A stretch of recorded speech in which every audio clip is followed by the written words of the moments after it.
Behind closed doors, the Freemasons were free to indulge in the secret rites and rituals handed down to them by their ancestors, and these became the basis of their levels of membership, called degrees.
Politicians funded by the Masons promoted the Masonic ideology.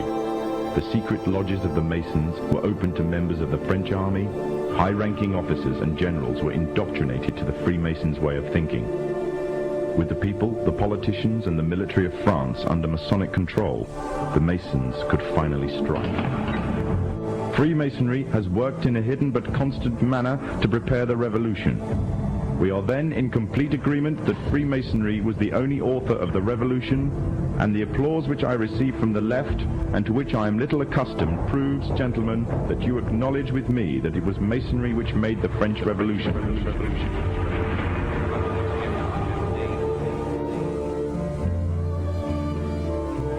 When the so-called founding fathers of America landed on Plymouth Rock, not only did they bring with them disfranchised people, they also brought the Freemasonic elements of Europe.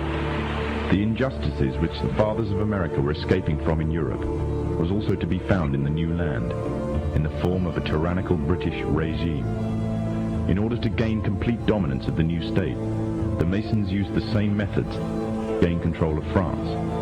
Although the British monarchy was run by the Masons, the American War of Independence was a necessary action, and the people involved in the war were expendable for the Masons to fulfill their dream. Emotions of the people were manipulated into anger, and just like France, anger turned into war. This time, however, previous mistakes would not be repeated. The near defeat the Masons faced against Napoleon and his army in Europe taught the Masons a lesson. Any forthcoming leaders of the resistance must follow the Masonic agenda.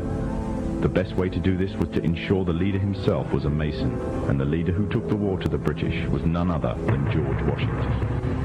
On the 4th of July, 1776, the Declaration of Independence was made.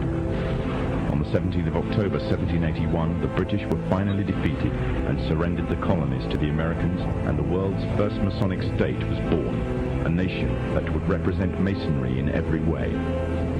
A sign of the Masonic presence in America is plainly visible on the dollar bill, which carries a picture of George Washington, the first Freemasonic president in the world, and a picture of the Freemasonic symbol of the so-called all-seeing one eye.